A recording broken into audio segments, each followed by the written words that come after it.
Good morning students. तो चलिए आज अपन स्टार्ट करते हैं एक्सरसाइज 3.2। लास्ट क्लास के अंदर अपन ने एक्सरसाइज 3.1 कंप्लीट करी थी, जिसके अंदर अपन ने लीनियर इक्वेशन क्या होता है ये देखा था, कुछ क्वेश्चंस देखे थे अपन ने, लीनियर इक्वेशन कैसे फ्रेम करते हैं और उसका ग्राफिकल मेथड अपन ने समझ लिया था। तो चलिए स्टार्ट करते हैं अपन exercise 3.2।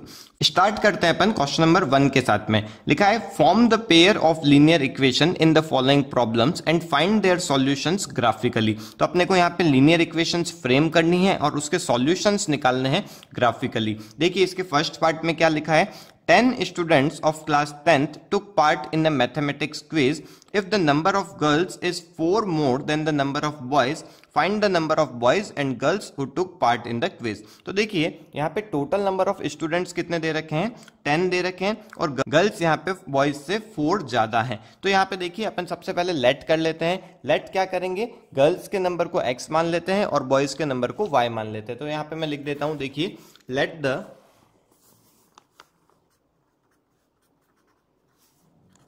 number of girls be x and number of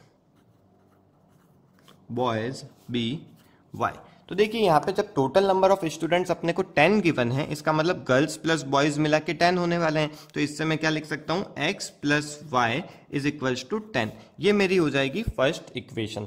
second equation देखिए कैसे बनेगी, यहाँ पे लिखा हुआ है if the number of girls is 4 more than the number of boys. तो यहाँ पे देखिए नंबर ऑफ गर्ल्स लिखा है, तो सबसे पहले यहाँ पे मैं x लिख दूंगा क्योंकि नंबर ऑफ गर्ल्स मैंने x एज्यूम किया है, और इज यहाँ पे आया है तो इस की जगह अपन क्या लिखेंगे, यहाँ पे इक्वल्स टू लिखेंगे। लास्ट क्लास में मैंने आपको बताया था कि जब भी इज आता है, वॉज आता है, विल बी, शैल बी आता है, उससे इक्वल्स टू लिखते हैं और उसके आगे जो भी लिखा होता है उसे अपन इक्वल्स टू के राइट साइड में ही करते हैं। तो यहाँ पे देखिए इसके आगे क्या लिखा हुआ है, इज 4 मोर। तो 4 मोर है तो मैं यहाँ पे इक्वल्स टू के राइट साइड में करूंगा 4 मोर। मैंने आपको बताया था कि जब भी मोर और लेस आता है तो मोर के अंदर अपन प्लस करते हैं और लेस के अंदर अपन माइनस करते हैं, और जब भी टाइम्स में आता है तो अपन उसमें मल्टीप्लाई करते हैं। तो यहाँ पे मोर था इसलिए मैंने यहाँ पे +4 कर दिया। और यहाँ पे देखिए आगे क्या लिखा है, then the number of boys. तो नंबर ऑफ बॉयज मेरे कितने हैं, y है, तो यहाँ पे मैं y ले लेता हूँ। इसको मैं सिंप्लीफाइड कर लेता हूँ, देखिए x इधर ले लेता हूँ, y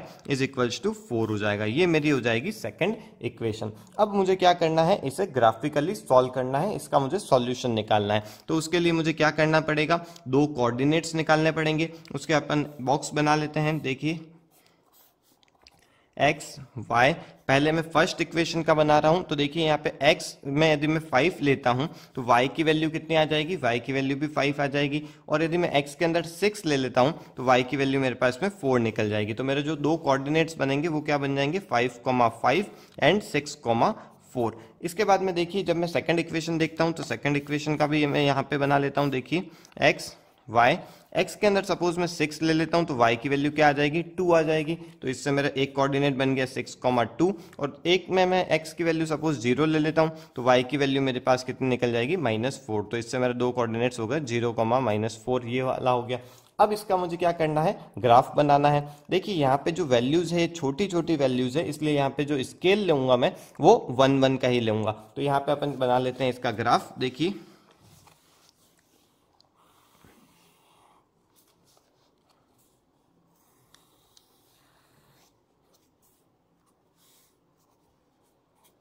ये आपकी x एक्सिस है, इधर x डैश लिखते हैं, इधर y एक्सिस, ये y डैश लिखेंगे। अब यहाँ पे ग्राफ स्केल 1 1 का लेंगे तो 1 2 3 4 5 6, इधर 1 2 3 4 5, नीचे भी ले लेते हैं -1 -2 -3 -4 -5। ओके, यहाँ पे भी अपन ले लेते हैं -1 -2 -3 -4। ओके, चलिए अब पहले अपन कोऑर्डिनेट्स को पॉइंट करते हैं यहाँ पे ग्राफ में। 5,5, अब 5,5 कहाँ पे आएगा, x के अंदर 5 और y के अंदर 5, तो ये वाला मेरा पॉइंट हो जाएगा, इसे मैं पॉइंट कर देता हूँ।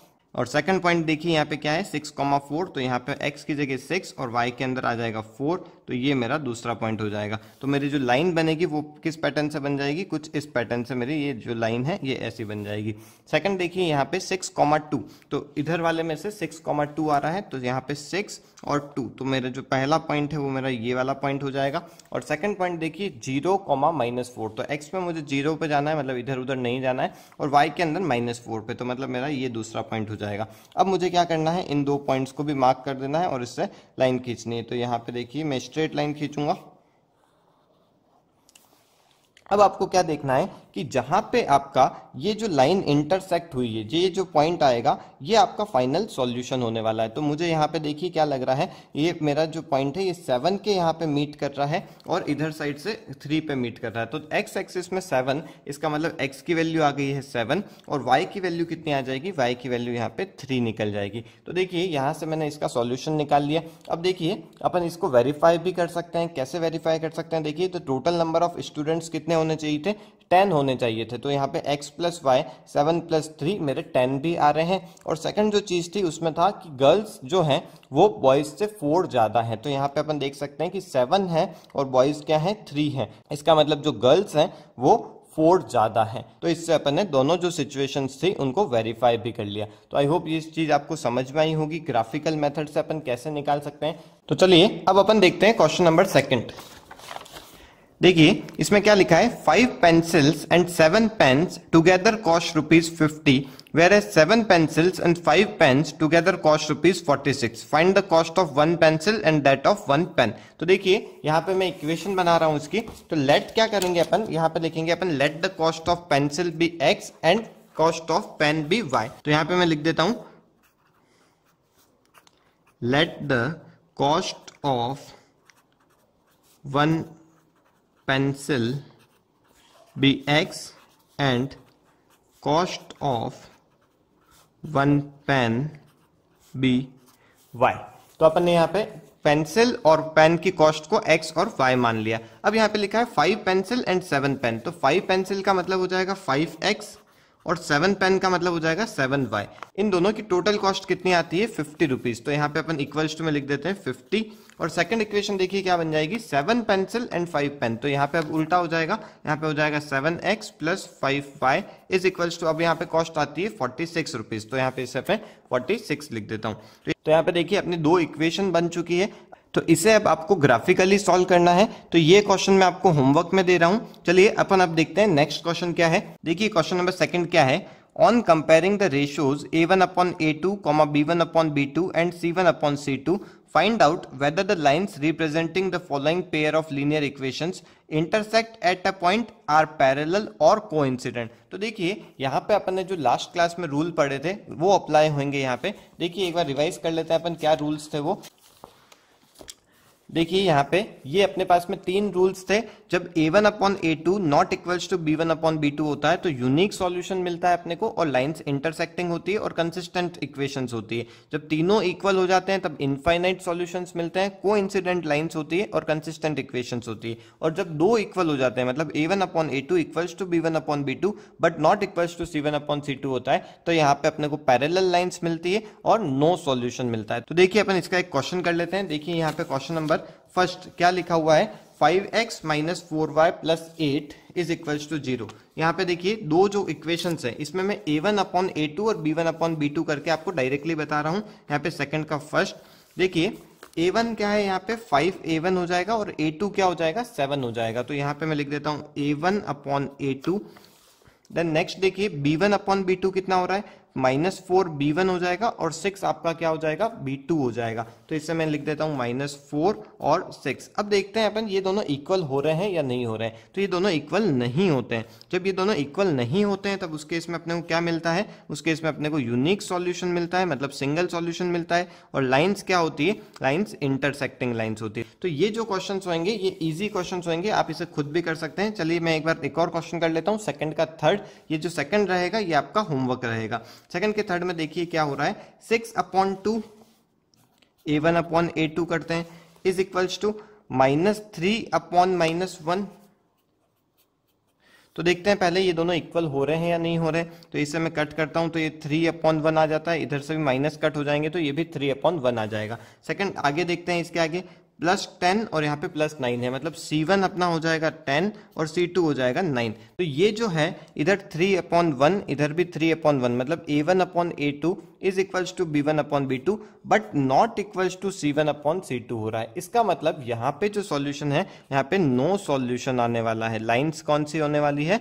पैरेलल लाइंस होने वाली है यहाँ पे। तो आई होप आपको ये चीजें समझ में आ गई होगी। इसके बाद में देखिए थर्ड क्वेश्चन में क्या लिखा है, on comparing the ratios A1/A2, B1/B2 and C1/C2 find out the following pair of linear equations are consistent और इनकंसिस्टेंट। तो देखिए मैंने आपको बताया था कि कंसिस्टेंट इक्वेशंस कब होती है। कंसिस्टेंट का मतलब होता है जब दो सिचुएशन के अंदर A1/A2 not equals to B1/B2 जब होता है तब या तो कंसिस्टेंट होगी, क्योंकि वहां पे भी यूनिक सॉल्यूशन मिलता है, और जब तीनों ही इक्वल होते हैं तब कंसिस्टेंट मिलता है। मतलब ये जो सिचुएशन है जहां पे नो सॉल्यूशन मिलता है या फिर लाइंस पैरेलल होती है, इस सिचुएशन के अंदर जो इक्वेशंस होती है वो इनकंसिस्टेंट होती है। इसके अलावा बाकी जो दोनों कंडीशंस थी उसके अंदर इक्वेशंस जो होएगी वो आपकी कंसिस्टेंट इक्वेशंस होएगी। तो चलिए अपन एक क्वेश्चन इसमें भी देख लेते हैं। अपन क्वेश्चन नंबर 5 अपन कर रहे हैं। देखिए 4/3x, तो A1 इसमें क्या हो जाएगा 4/3, मैं यहाँ पे लिख देता हूँ 4/3। A2 कितना हो जाएगा, इसकी जो सेकंड इक्वेशन है इधर गिवन है, तो 2 इसमें A2 हो जाएगा, तो इसके अपॉन में मैं A2 लिख देता हूँ। यहाँ पे देखते हैं फिर आगे B1 कितना है, तो B1 है 2, इधर इक्वल्स टू में लिखते हैं 2 अपॉन B2 कितना है, यहाँ पे दे रखा है 3, तो इसे मैं यहाँ पे 3 लिख देता हूँ। अब यहाँ पे देखिए पहले इसको सॉल्व कर लेते हैं अपन। इसके नीचे 1 आएगा, ये क्रॉस में जाएगा तो 4/3 इंटू 1/2, तो इस हिसाब से ये कटेगा, तो 2/3 इधर भी आ गया और 2/3 इधर भी आ गया, तो ये दोनों तो इक्वेशन मैच हो रही है। इसके आगे देखते हैं इक्वल्स टू में क्या दे रखा है, इधर 8 है और इधर में 12 दे रखा है, तो इसका मतलब C1 मेरा कितना हो जाएगा, C1 हो जाएगा 8 और ये C2 हो जाएगा मेरा 12। तो उस हिसाब से इसे यदि मैं कट करता हूं तो 2/3 आ जाता है, तो ये भी क्या हो गए 2/3। तो इसका मतलब तीनों जो है A1/A2 equals to B1/B2 equals to C1/C2 आ रहा है। इसका मतलब यहाँ पे आपकी जो इक्वेशंस बनेगी वो कंसिस्टेंट इक्वेशंस बनेगी। लाइंस कौन सी होगी, कोइंसिडेंट लाइंस होगी और इनफाइनाइट सॉल्यूशंस हो जाएंगे। तो आई होप आपको ये चीजें समझ में आ गई होगी। इसके बाकी के जो क्वेश्चंस है इसे आप नोट कर लीजिए या फिर आप इसका स्क्रीनशॉट ले लीजिए, ये आप होमवर्क में करेंगे। इसके बाद में अपन देखते हैं क्वेश्चन नंबर 4 क्या लिखा है, which of the following pair of linear equations are consistent और inconsistent, if consistent obtain the solutions graphically. तो ये भी जो क्वेश्चन है ये भी अपने को सेम ही पैटर्न का दे रखा है। देखिए इसके अंदर अपने को कुछ इक्वेशंस दे रखी है, पहले आपको फाइंड आउट करना है कि जो इक्वेशंस है वो कंसिस्टेंट है या नहीं है। जब कंसिस्टेंट है और यूनिक सॉल्यूशन यदि है तो इसको आपको ग्राफिकली सॉल्व करना है और ग्राफिकली सॉल्व करके इसके सॉल्यूशंस निकालने हैं, एक्स और वाई की वैल्यू निकालनी है। तो इसका भी आप स्क्रीनशॉट ले लीजिए, ये क्वेश्चन भी आप इजीली कर सकते हैं। इसमें भी यदि कोई डाउट आता है तो आप प्लीज मुझे व्हाट्सअप नंबर पे इसे मैसेज कीजिए जिससे मैं आपको इसका सॉल्यूशन बता सकूं। तो चलिए नेक्स्ट क्वेश्चन देखते हैं। देखिए यहाँ पे क्या है 5th क्वेश्चन। ये जो क्वेश्चन है ये अपने वो वर्ड प्रॉब्लम में दे रखा है, तो इसमें अपन सॉल्व कैसे करेंगे देखते हैं। Half the perimeter of a rectangular garden whose length is 4 meter more than its width is 36 meter. Find the dimensions of the garden. तो देखिए यहाँ पे अपने को गार्डन के डायमेंशंस फाइंड करने हैं। जो चीज अपने को फाइंड आउट करनी होती है उसे ही अपन x और y लेते हैं। तो यहाँ पे देखिए गार्डन के जो डायमेंशंस, रेक्टेंगुलर गार्डन है इसका मतलब उसकी लेंथ होगी और ब्रेड्थ होगी। तो इसमें सबसे पहले अपन क्या कर लेते हैं, लेट कर लेते हैं लेंथ और ब्रेड्थ को x और y। तो let the length of rectangular garden be x and its breadth be y। तो अपन ने क्या कर लिया, लेंथ और ब्रेड्थ को x और y एज्यूम कर लिया। अब इसके बाद में जैसा अपने को क्वेश्चन में लिखा है उस पैटर्न से अपन चलेंगे। देखिए half the perimeter of a rectangular garden. तो देखिए पेरीमीटर क्या होता है, 2l + b, ये फॉर्मूला होता है रेक्टेंगल के पेरीमीटर का। तो इसका हाफ करना है, तो सबसे पहले अपन देखिए क्या कर लेते हैं, 2l + b। अब l क्या है मेरा, x + y, ये मेरा क्या होता है पेरीमीटर, इसका हाफ करना है। इसका मतलब इसका मैं डिवाइड बाय 2 कर लेता हूं। तो half the perimeter of a rectangular garden is कितना गिवन है 36 मीटर है। तो इज इक्वल्स टू में मैं यहाँ पे क्या कर लेता हूँ 36 कर लेता हूँ। ये देखिए 2 से 2 कैंसिल हो जाएगा, इससे मेरा x प्लस वाई की वैल्यू कितनी आ जाएगी 36 आ जाएगी। तो ये चीज अपने को समझनी है कि इक्वेशन कैसे फ्रेम करनी है। देखिए इसके बाद में आगे का क्या पार्ट दे रखा है, हुज लेंथ इज, तो लेंथ देखिए अपने पास में कितनी है, लेंथ है x कर लिया। फिर देखिए आगे क्या लिखा है, हुज लेंथ इज का देखिए मैंने आपको मतलब बताया था कि इज जहां पे भी आएगा वहां पे अपने को इक्वल्स टू लिखना पड़ेगा। देन आगे लिखा है 4 मोर देन इट्स विड्थ, तो 4 मोर है, इसका मतलब मैं क्या करूंगा यहाँ पे +4 कर लूंगा। और विड्थ का मतलब ब्रेड्थ हो गई, और ब्रेड्थ अपनी कितनी है y दे रखी है। तो इससे मेरी दूसरी इक्वेशन बन गई x minus y is equals to 4 आ जाएगा। तो पहली इक्वेशन थी x plus y equals to 36, second equation थी x minus y equals to 4। इन दोनों को अपन क्या कर सकते हैं, ग्राफिकली सॉल्व कर सकते हैं, और ग्राफिकली सॉल्व करने के बाद में इसका सॉल्यूशन निकाल सकते हैं। तो इसके आगे का जो पार्ट है, मतलब जो ग्राफ बनाना है और उसके जो सॉल्यूशंस निकालने हैं, ये मैं आपको होमवर्क में दे रहा हूं। इसके बाद में अपन देखते हैं क्वेश्चन नंबर 6। देखिए क्या लिखा है, given the linear equation 2x plus 3y minus 8 is equals to 0, write another linear equation in two variables such that the geometrical representation of the pair so formed is intersecting lines। तो देखिए मैं यहाँ पे अपने पास में क्या करना है, एक इक्वेशन दे रखी है क्वेश्चन में, और अपने को एक और इक्वेशन बनानी है, और वो जो इक्वेशन है वो इस पैटर्न से बननी चाहिए जिसमें फर्स्ट केस के अंदर इंटरसेक्टिंग लाइंस आए, मतलब इस इक्वेशन से जो लाइन बने और जो अपन इक्वेशन बनाएंगे दोनों का जब ग्राफ बनाए तो इंटरसेक्टिंग लाइंस आनी चाहिए फर्स्ट केस के अंदर, सेकंड केस के अंदर पैरेलल लाइंस आनी चाहिए, और थर्ड केस के अंदर कोइंसिडेंट लाइंस आनी चाहिए। तो देखिए अपन इक्वेशन किस हिसाब से फ्रेम कर सकते हैं, अपने को रूल्स पता होने चाहिए। तो रूल अपने वही हैं, a1/a2 is equals to b1/b2 is equals to c1/c2। जब होता है तब अपने पास में कोइंसिडेंट लाइंस होती है। जब a1/a2 not equals to b1/b2 होता है तो इंटरसेक्टिंग लाइंस आती है। और जब शुरू के दो केस मतलब a1/a2 is equals to b1/b2 but not equals to c1/c2 होता है तो पैरेलल लाइंस आती है। तो इन्हीं रूल से अपन देखिए इक्वेशन कैसे बनाएंगे। देखिए अपने पास में जो मेन इक्वेशन दे रखी है वो दे रखी है 2x प्लस 3y माइनस 8। तो मैं यहाँ पे इसे लिख देता हूँ। देखिए 2x plus 3y minus 8 is equals to 0। अब मुझे फर्स्ट केस में क्या चाहिए, इंटरसेक्टिंग लाइंस चाहिए। इंटरसेक्टिंग लाइंस बनाने के लिए मुझे क्या चाहिए कि जो a1/a2 है वो नॉट इक्वल्स टू b1/b2 आए। तो इसका मतलब मैं यहाँ पे कोई भी इक्वेशन ले सकता हूँ। देखिए यहाँ पे मैं ले रहा हूँ 3x minus 9y minus 15 is equals to 0। तो देखिए मैंने यहाँ पे क्या किया है, मैंने कोई भी इक्वेशन ली है जिसके अंदर देखिए 2/3 इज नॉट इक्वल्स टू 3/9 हो रहा है। देखिए यहाँ पे 2/3 जब मैं करता हूं तो क्या ये इसके इक्वल आता है क्या, 3/-9 के इक्वल आता है क्या, नहीं आता। इसका मतलब ये जो होएगी ये मेरी इंटरसेक्टिंग लाइंस वाला केस हो जाएगा। ओके, सेकंड केस में देखिए अपने को क्या चाहिए था, सेकंड में अपने को चाहिए पैरेलल लाइंस। अब पैरेलल लाइंस के केस में अपने को क्या ध्यान रखना है कि शुरू के जो दो आए वो इक्वल होने चाहिए और थर्ड वाला जो है वो इक्वल नहीं होना चाहिए। तो बहुत सिंपल सा अपन क्या कर सकते हैं, देखिए 2 यहाँ दे रखा है तो मैं यहाँ पे इसका डबल ले लेता हूँ 4x, प्लस 3 दे रखा है तो यहाँ पे मैं इसका डबल ले लेता हूँ 6y, और यहाँ पे 8 दे रखा है तो मैं यहाँ पे इसका डबल नहीं लूंगा, मैं यहाँ पे क्या ले लेता हूँ -20 ले लेता हूँ इज इक्वल्स टू 0। अब इस केस के अंदर देखिए क्या हो जाएगा, ये देखिए a1 है ये मेरा और ये a2 है मेरा, तो 2/4 इज इक्वल्स टू 3/6 मतलब b1/b2 but not equals to c1/c2। तो ये जो सिचुएशन हो गई ये मेरी कौन सी सिचुएशन है, पैरेलल लाइंस वाली सिचुएशन हो जाएगी। और थर्ड जो केस है उसके अंदर आपको क्या करना है, तीनों इक्वल चाहिए। अब तीनों इक्वल चाहिए तो मैं क्या इक्वेशन बना सकता हूं, देखिए 4x प्लस 6y और यहाँ पे भी इसका मैं डबल ले लूंगा। तो उस केस में देखिए क्या हो जाएगा, a1/a2 equals to b1/b2 equals to c1/c2 हो जाएगा। तो उस केस में अपने जो लाइंस है ये को इंसिडेंट लाइंस बन जाएगी। आई होप आपको ये चीज समझ में आ गई होगी। नेक्स्ट क्वेश्चन देखते हैं अपन, देखिए क्या लिखा हुआ है।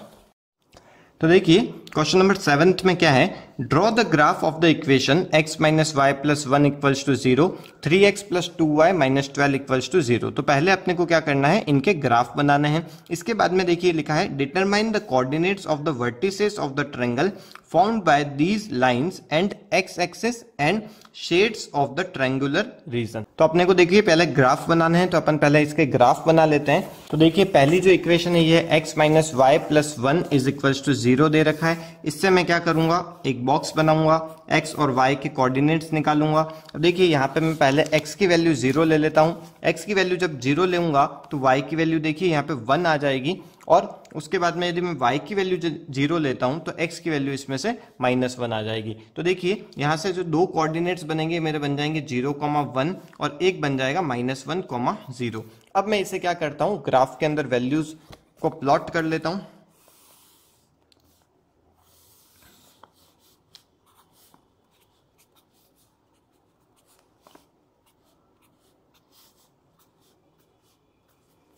तो देखिए यहाँ पे 0,1 इसका मतलब ये जो पॉइंट है यहाँ पे आ जाएगा, और दूसरा जो पॉइंट है वो है -1,0, मतलब ये आ जाएगा -1 यहाँ पे और 0 यहाँ पे। इसका मतलब ये एक दूसरा पॉइंट आ जाएगा। तो इस हिसाब से जो मेरी लाइन बनेगी वो इस पैटर्न से मेरी एक लाइन बन जाएगी। सेकंड इक्वेशन देखिए क्वेश्चन में क्या गिवन थी, 3x plus 2y minus 12 is equals to 0। तो यहाँ पे मैं इसे पुट कर लेता हूँ। देखिए 3x plus 2y minus 12 is equals to 0। अब यहाँ पे देखिए मैं फिर से दो कोऑर्डिनेट्स निकाल रहा हूं यहाँ पे x और y। x की वैल्यू सपोज अपन 0 ले लेते हैं यहाँ पे, तो x की वैल्यू जब 0 लेंगे तो y की वैल्यू यहाँ पे 6 आ जाएगी। y की वैल्यू एक बार 0 ले लेते हैं, तो y की वैल्यू जब अपन ने 0 ली तो उस केस में x की वैल्यू अपने पास में 4 निकल जाएगी। तो दो पॉइंट्स अपने पास में 0,6 और दूसरा पॉइंट है अपने पास में 4,0। तो इसको भी मैं क्या कर रहा हूँ, इस ग्राफ के अंदर प्लॉट कर देता हूँ। 0,6 कहाँ पे आएगा, x में कहीं नहीं जाना है, y के अंदर 6 पे जाना है, मतलब 1 2 3 4 5 एंड 6। तो एक पॉइंट मेरा ये हो जाएगा। दूसरा पॉइंट देखिए यहाँ पे लिखा है 4,0, इसका मतलब मुझे x के अंदर जाना है 4 पे, तो ये मेरा 4 हो गया, और y के अंदर 0, इसका मतलब मेरा ये ही पॉइंट हो जाएगा। तो इससे मैं एक लाइन इससे मैं एक लाइन बना लूंगा। यहाँ पे देखिए स्ट्रेट लाइन खींचनी है आपको इस पैटर्न से। तो अब आपको देखिए क्वेश्चन में क्या पूछा था, देखिए यहाँ पे determine the coordinates of the vertices of the triangle formed by these lines and x axis. तो इसका मतलब अपने को कोऑर्डिनेट्स फाइंड आउट करने थे। तो कोऑर्डिनेट्स किसके फाइंड आउट करने थे, इस ट्रायंगल के, जो ट्रायंगल एक्स एक्सिस के साथ में और इन दो लाइनों से जो बन रहा है उसके कोऑर्डिनेट्स फाइंड आउट करने हैं। तो देखिए दो कोऑर्डिनेट्स तो अपने को पता पड़ गए। इसका मतलब एक कोऑर्डिनेट क्या हो जाएगा, देखिए यहाँ पे मैं लिख देता हूँ -1,0, एक ट्रायंगल का जो वर्टिसेस है वो हो जाएगा ये। सेकंड देखिए वर्टिसेस, इसका मैं नाम दे देता हूँ A।